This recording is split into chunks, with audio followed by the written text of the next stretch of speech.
बारूद के ढेर पर खड़ा है। ये दौरे तरक्की भी आफत की निशानी है, जिससे मानवता समाप्त हो गई। धम्म विजय का पटाखा फाड़ा संत महात्मा औलिया फकीर उनके बुक से रौंदा करके भारत माँ के सपूत है। वेलकम, स्वागतम, जय जोहार।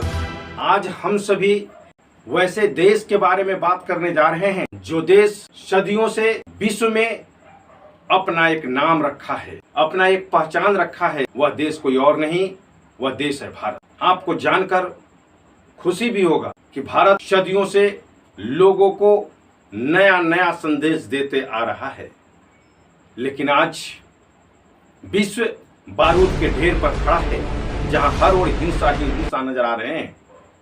चाहे ताइवान शीत युद्ध हो, सीरिया का युद्ध हो, भारत चीन शीत युद्ध हो, भारत पाकिस्तान शीत युद्ध हो, यूक्रेन रसिया युद्ध हो, विश्व के हर ओर मानवता कड़ा रही है। आज विश्व के जनमानस के सामने एक समस्या उत्पन्न हो गई है कि आखिर इस मानवता की रक्षा कैसे होगा, कौन करेगा। हर ओर परमाणु बम, अणु बम की चर्चा हो रहे हैं। इतिहास गवाह है कि एक बार 1945 में थोड़ा सा एक परमाणु बम गिरा तो वहां पर आज भी मानवता कड़ा रही है।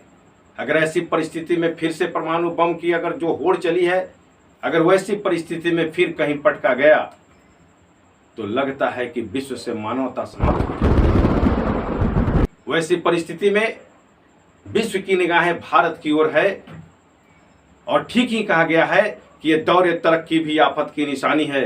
विश्व में शांति का अग्रदूत हिंदुस्तानी है। विश्व में शांति का अग्रदूत अगर कोई है तो वो सिर्फ भारत है, क्योंकि आज से नहीं, इतिहास गवाह है कि जब जब विश्व में अशांति फैली है, अशांति का वातावरण कायम हुआ है, तो ऐसी परिस्थिति में सबकी निगाहें भारत की ओर जाती है।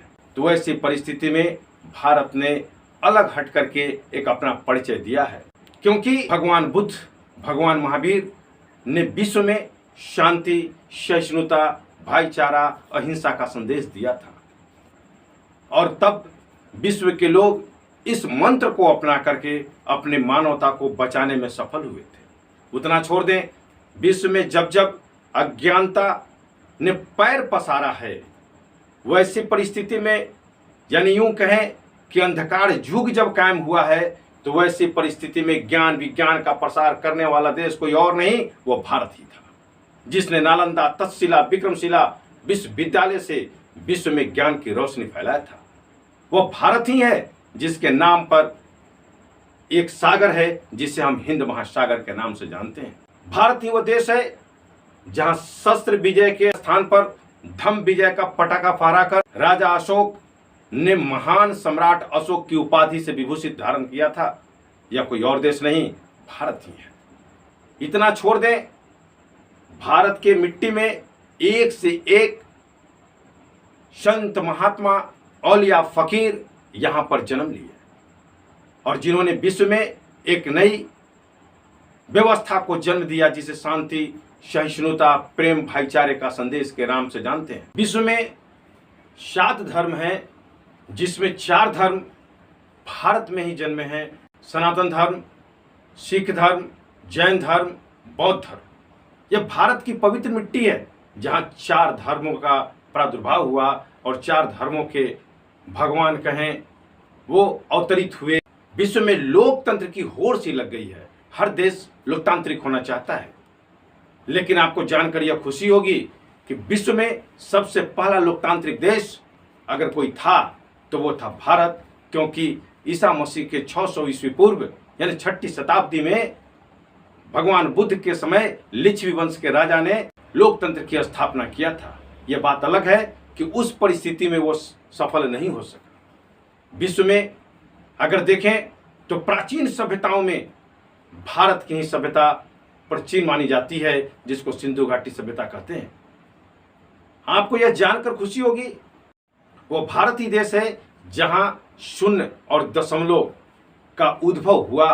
विश्व में आप सभी, हम सभी एक से एक सब्जी खाते हैं, लेकिन आपको जानकर खुशी होगा कि विश्व में वह देश भारत ही है जिसने यूरोप के लोगों को, विश्व के अन्य लोगों को गरम मसाले का स्वाद चखाया है।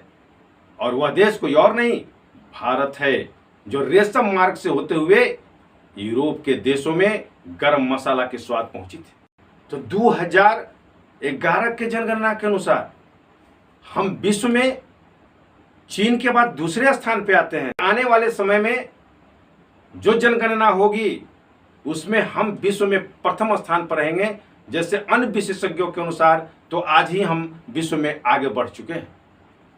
क्षेत्रफल की दृष्टि से भी अगर गौर करें तो हम 7वें स्थान पर हैं।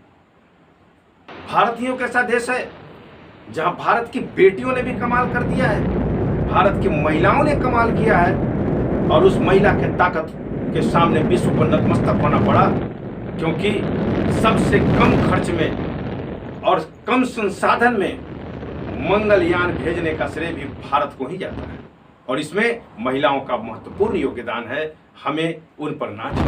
भारत ने विश्व को अनेक वैज्ञानिक दिया, और सभी वैज्ञानिकों के बारे में हम जितना कहें कम होगा, और सभी के बारे में बोलना भी संभव नहीं है। चाहे वो सीवी रमन हो, कल्पना चावला हो, जगदीश चंद्र बोस हो, डॉक्टर भाभा हो, एपीजे अब्दुल कलाम हो, हम सबका नाम श्रद्धा से लेते हैं, क्योंकि इन लोगों ने अपने अपने क्षेत्र में विश्व को एक नई दिशा दिया है, विश्व को एक नई राह दिया है। हमें उन वैज्ञानिकों पर भी नतमस्तक है। अगर हम वीर वीरांगनाओं के क्षेत्र में भी देखें तो ये भारत की मिट्टी है। भारत की मिट्टी में एक से एक वीर और वीरांगना पैदा हुई हैं।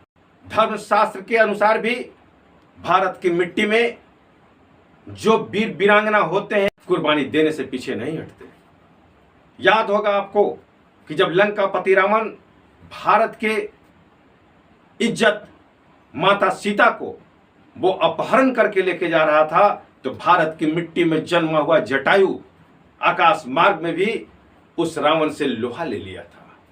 रावण को घुटने पर ला ही रहा था कि अफसोस कि उसके डैना काम करना बंद कर दिए, कट गए थे, और वह असफल हो गया था। ये भारत की मिट्टी में ही ये वीर गाथा मिलेगा।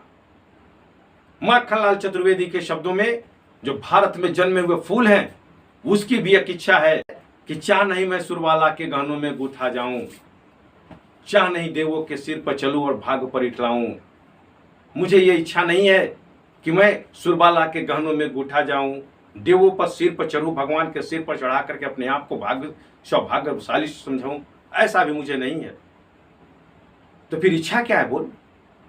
फूल कहता है मुझे तोड़ लेना, ये तुम्हारा अधिकार है, तुमने जन्म दिया है, मुझे मार देना, पर उस पद पर देना फेंक, मातृभूमि पर शीश चढ़ाएं जिस पर जाए वीर अनेक।